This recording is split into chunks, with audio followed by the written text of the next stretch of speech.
This is my grandfather, and this is my son. My grandfather taught me to work with wood when I was a little boy. And he also taught me the idea that if you cut down a tree to turn it into something, honor that tree's life and make it as beautiful as you possibly can. My little boy reminded me that for all the technology and all the toys in the world, sometimes just a small block of wood, if you stack it up tall, actually is an incredibly inspiring thing. These are my buildings. I build all around the world out of our office in Vancouver and New York. And we build buildings of different sizes and styles and different materials depending on where we are, but wood is the material that I love the most. And I'm going to tell you the story about wood. And part of the reason I love it is that every time people go into my buildings that are wood, I notice they react completely differently. I've never seen anybody walk into one of my buildings and hug a steel or a concrete column, but I've actually seen that happen in a wood building. I've actually seen how people touch the wood, and I think there's a reason for it. Just like snowflakes, no two pieces of wood can ever be the same anywhere on Earth. That's a wonderful thing. I like to think that wood gives Mother Nature fingerprints in our buildings. It's Mother Nature's fingerprints that make our buildings connect us to nature and the built environment. Now, I live in Vancouver near a forest that grows to 33 stories tall. Down the coast here in California, the redwood forest grows to 40 stories tall. But the buildings that we think about in wood are only 4 stories tall in most places on Earth. Even building codes actually limit the ability for us to build much taller than 4 stories in many places, and that's true here in the United States. Now, there are exceptions, but there needs to be some exceptions, and things are going to change, I'm hoping. And the reason I think that way is that today, half of us live in cities, and that number is going to grow to 75%. Cities and density mean that our buildings are going to continue to be big, and I think there's a role for wood to play in cities. And I feel that way because 3 billion people in the world today, over the next 20 years, will need a new home. That's 40% of the world are going to need a new building built for them in the next 20 years. Now, 1 in 3 people living in cities today actually live in a slum. It's 1 billion people in the world live in slums. 100 million people in the world are homeless. The scale of the challenge for architects and for society to deal with in building is to find a solution to house these people. But the challenge is, as we move to cities, cities are built in these 2 materials, steel and concrete. And they're great materials. They're the materials of the last century. But they're also materials with very high energy and very high greenhouse gas emissions in their process. Steel represents about 3% of man's greenhouse gas emissions, and concrete is over 5%. So if you think about that, 8% of our contribution to greenhouse gases today comes from those 2 materials alone. We don't think about it a lot, and unfortunately, we actually don't even think about buildings, I think, as much as we should. This is a US statistic about the impact of greenhouse gases. Almost half of our greenhouse gases are related to the building industry, and if we look at energy, it's the same story. You'll notice that transportation is sort of second down that list, but that's the conversation we mostly hear about. And although a lot of that is about energy, it's also so much about carbon. The problem I see is that ultimately, the clash of how we solve that problem of serving those 3 billion people that need a home and climate change are head-on collision about to happen, or already happening. That challenge means that we have to start thinking in new ways, and I think wood is going to be part of that solution. I'm going to tell you the story of why.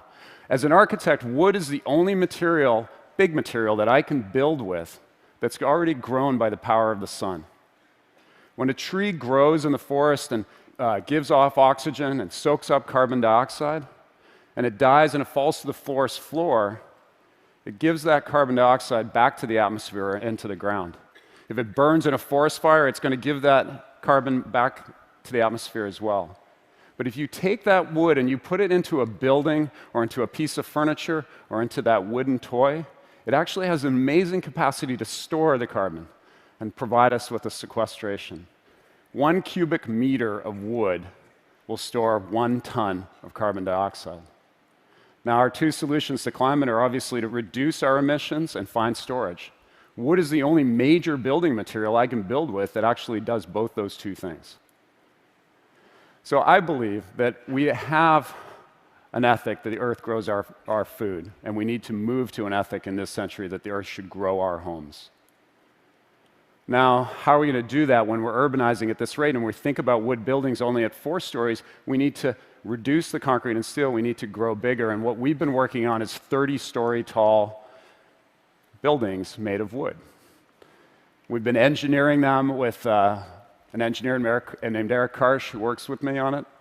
And we've been doing this new work because there are new wood products out there for us to use, and we call them mass timber panels.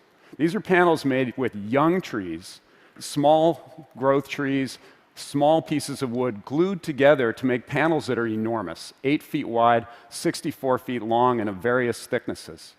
The way I describe this best, I've found, is to say that we're all used to 2x4 construction when we think about wood. That's what people jump to as a conclusion. 2x4 construction is sort of like the little 8-dot bricks of Lego that we all played with as kids, and you can make all kinds of cool things out of Lego at that size and out of 2x4s. But do you remember when you were a kid and you kind of sifted through the pile in your basement and you found that big 24-dot brick of Lego? And you were kind of like, cool, this is awesome, I can build something really big and this is going to be great. That's the change. Mass timber panels are those 24-dot bricks. They're changing the scale of what we can do, and what we've developed is something we call FFTT, which is a Creative Commons solution to building a very flexible system of building with these large panels where we tilt up 6 stories at a time if we want to. This animation shows you how the building goes together in a very simple way, but these buildings are available for architects and engineers now to build on for different cultures in the world, different architectural styles and characters, in order for us to build safely. And we've engineered these buildings actually to work in a Vancouver context where we're a high seismic zone, even at 30 stories tall.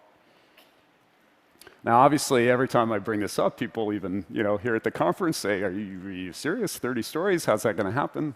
And there's a lot of really good questions that are asked, and important questions that we spent quite a long time working on the answers to as we put together our report and the peer-reviewed report.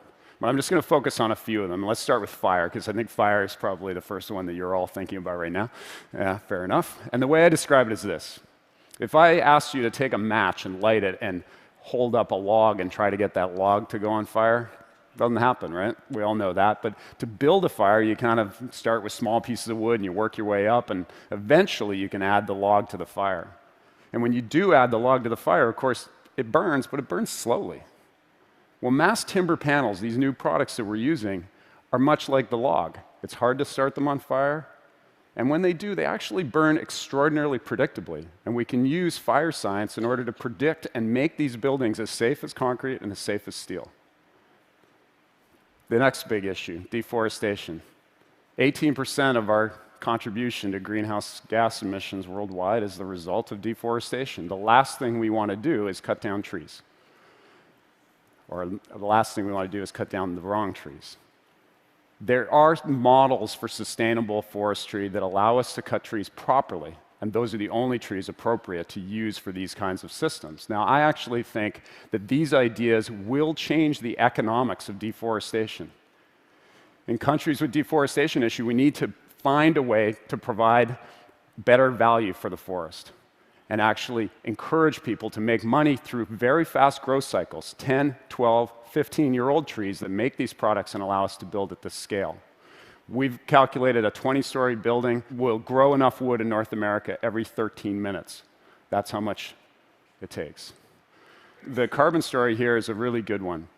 If we built a 20-story building out of cement and concrete, the process would result in the manufacturing of that cement in 1,200 tons of carbon dioxide. If we did it in wood, in this solution, we'd sequester about 3,100 tons for a net difference of 4,300 tons. That's the equivalent of about 900 cars removed from the road in 1 year. Think back to that 3 billion people that need a new home, and maybe this is a contributor to reducing. We're at the beginning of a revolution, I hope, in the way we build, because this is the first new way to build a skyscraper in probably 100 years or more. But the challenge is changing society's perception of possibility, and it's a huge challenge. The engineering is, truthfully, the easy part of this. And the way I describe it is this. The first skyscraper, technically, and the definition of a skyscraper is 10 stories tall, believe it or not, but the first skyscraper was this one in Chicago, and people were terrified to walk underneath this building. But only 4 years after it was built, Gustav Eiffel was building the Eiffel Tower. And as he built the Eiffel Tower, he changed the skylines of the cities of the world, changed and created a competition between places like New York City and Chicago, where developers started building bigger and bigger buildings and pushing the envelope up higher and higher with better and better engineering. We built this model in New York actually as a theoretical model on the campus of a technical university soon to come. And the reason we picked this site to just show you what these buildings may look like, because the exterior can change, it's really just the structure that we're talking about. The reason we picked it is because this is a technical university, and I believe that wood is the most technologically advanced material I can build with. It just happens to be that Mother Nature holds the patent, and we don't really feel comfortable with it. But that's the way it should be, nature's fingerprints in the built environment. I'm looking for this opportunity to create an Eiffel Tower moment, we call it. Buildings are starting to go up around the world. There's a building in London that's 9 stories, a new building that just finished in Australia that I believe is 10 or 11.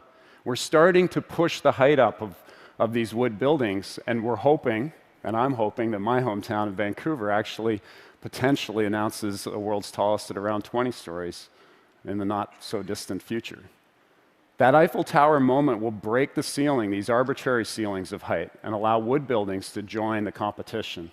And I believe the race is ultimately on. Thank you.